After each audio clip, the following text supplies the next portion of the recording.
క్షేమభంగా నా బిడ్డ 20 సంవత్సరాలు బట్టి ఇంటి మీద పెట్టుకున్న పెళ్లిటి వదిలిపెట్టుకున్న కానించి 3 ఆడపిల్లలని పెంచిన, పెద్దవాళ్ళని చేసిన, పెళ్ళిళ్ళు చేసిన. నాకు డబ్బులు వస్తే మొత్తం వాళ్ళిద్దరికి తల్లి ముగ్గురికే ఖర్చు పెట్టి పెళ్ళిళ్ళు చేసి పురుగులు పోసి మంచి చేసి చెడ్డ చేసాక వాళ్ళ తల్లి నలుగురు ఒకటాయి మమ్మల్ని కొట్టి చికాకు చేస్తున్నారు.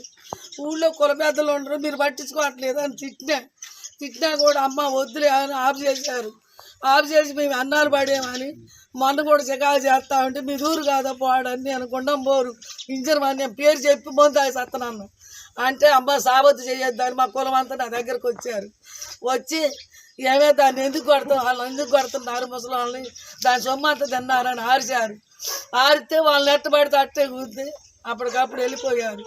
మా బావగారు అల్లుడు వచ్చి మీకేమైనా సంబంధం ఉంది నా పిల్లని దాన్ని కొట్టడానికి, ఇంతగానం పెట్టి దాన్ని ఎందుకు కొడుతున్నారంటే పట్టుకొని నువ్వెవడు అని కూడా నా బావగారు అల్లుని కూడా దీవించినారు.